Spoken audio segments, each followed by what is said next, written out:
Hello and welcome back to the channel.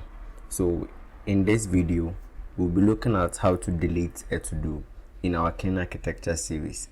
So if you haven't watched the previous video or you are new to this series, I will leave a link to the playlist in the description below. So in the previous video we looked at how to display our to-dos, and in this video we'll be looking at how to delete them when we tap on this delete icon here. So the first thing we want to do is to go to our use case and look at what the delete use case requires. So the delete use case requires us to pass in the to-do we want to delete, the whole to-do, not just the ID. So the first thing we want to do is to create a method that deletes the to-do in the controller, and that method is going to call our use case. So let's just create a function here which of course will return nothing. So future void and then delete to do, which takes in a to do, and then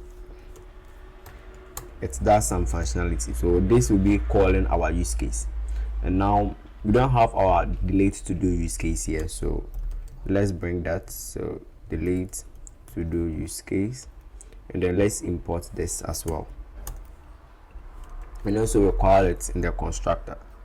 So when we call this delete to do method and passing our to do, we want to call our use case and passing the to do we pass the method. So our result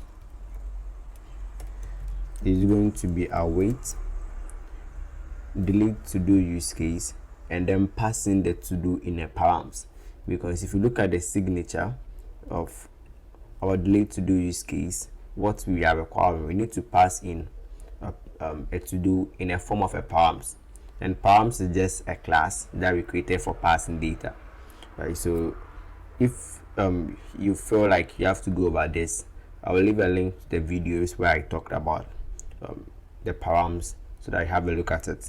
So in the to do delete to do method, we are going to call delete to do use case, and this is going to return us some results, so based on whether it was successful or it failed, and we have to fold that result. So we want to get both the left part and then the right part of this result, and the left part is going to be when it failed, so failure, and then the right part is going to when it was successful. So if it is if it failed, I just want to show a snack bar. So in get text you can use get the snack bar and then pass in a title, so error, and then our message is going to be a failure.message, because our failure, which is a failure type, has a message property on it that we can use. So failure.message, and if it was successful, we just want to show another snack bar and then show the message to do deleted successfully, right? So when we say for now, we are going to have an error because we require this in the constructor, but we are not injecting it anywhere. So let's go to where we are having our dependency injection. That is in our presentation bindings, to do binding, and this is how we do dependency injection in getx.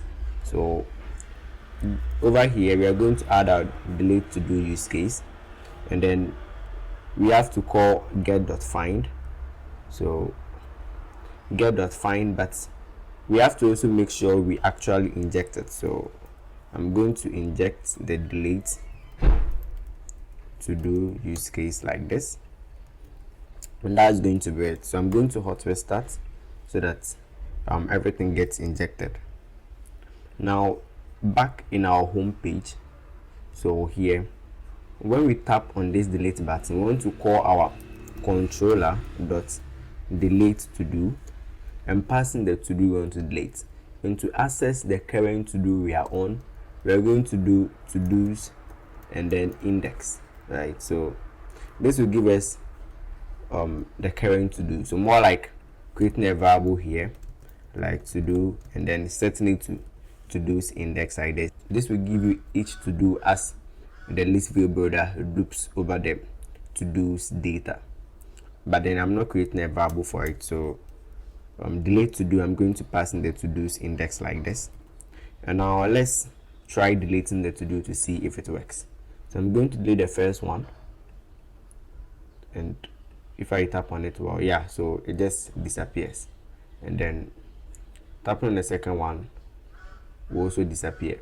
And now if we don't have any to do, we are not showing any message to the user, right? So let's first have a message being shown if there is no to do available. So if snapshot has data, then it means we have some form of data. So let's check if our data is empty.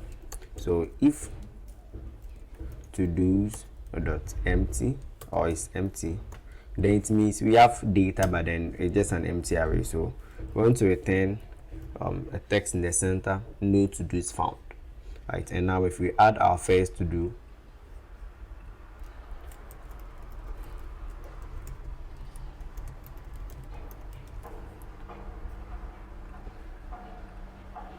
realize that it disappears because now the to do's is not empty. And also let's check our to do controller, and